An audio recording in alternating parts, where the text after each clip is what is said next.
I think that I often make wrong predictions about where things are going to go. And one of the wrong predictions that I made earlier this year was that I thought that we're actually going to see some kind of a settlement between the US and Russia, or Ukraine, Russia, that there will be at least moving towards some kind of a deal.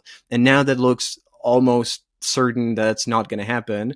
And it's because Putin seems to have decided to refuse even a really, really good deal that Trump was willing to give him, and that Trump was willing to pressure Ukraine to give up really a lot. But Putin still refused that. And I find that so confusing and such a potentially strategic mistake. Why do you think that Putin is doing that, even though he's now clearly risking to put Trump against him and lose all the goodwill he had in Washington before? So I'm not surprised at all, actually, because it's been clear to me from the beginning that this is not a war over territory. Russia has, how many is it? 12 time zones and an enormous amount of empty space. That even now they are not able to populate with the population that they have now. They don't need another 100 kilometers of Donetsk province. There's no reason why they need it.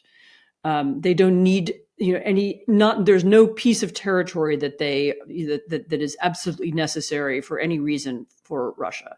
So that's not what the war is about. And so imagining that Russia would accept land for peace, because what they really wanted was Crimea and Donetsk, is to misunderstand the war.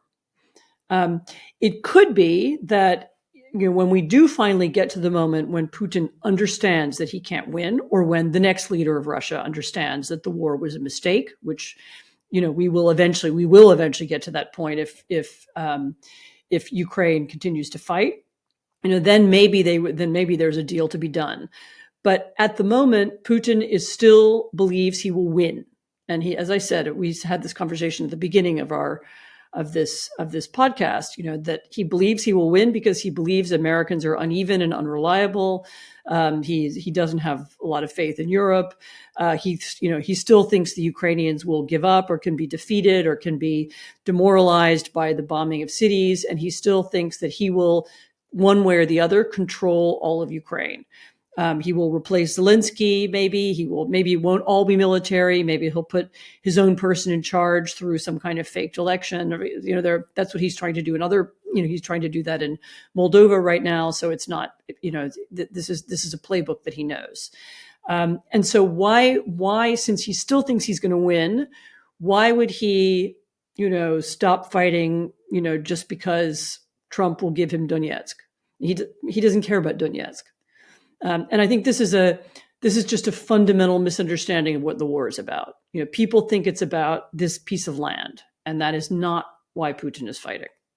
I think that my thinking was that I would bet on maybe Russian self-preservation, that the costs have been already so big that to avoid further costs in the future, they would agree to some kind of a deal now. But maybe that was wrong thinking as well. Well, eventually that will happen. This is a colonial war.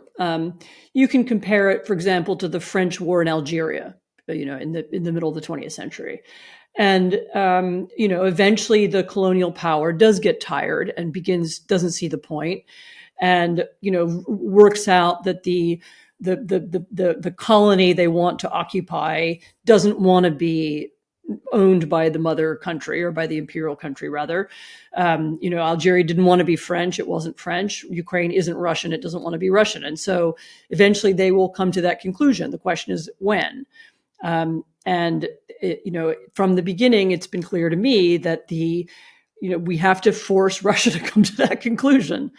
I even think there have been a couple moments when it almost happened, but either the Biden administration stepped back, or the Trump administration, as I said, gave these conflicting signals, and we didn't get there. But eventually, they will not be able to fight this war forever.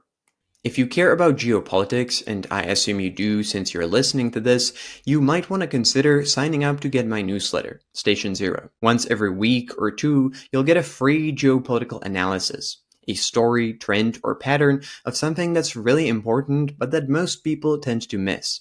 Like the one where I talk about why there seems to be more and more war and conflict all around the globe. Why it's not just a feeling, but actually a verifiable fact.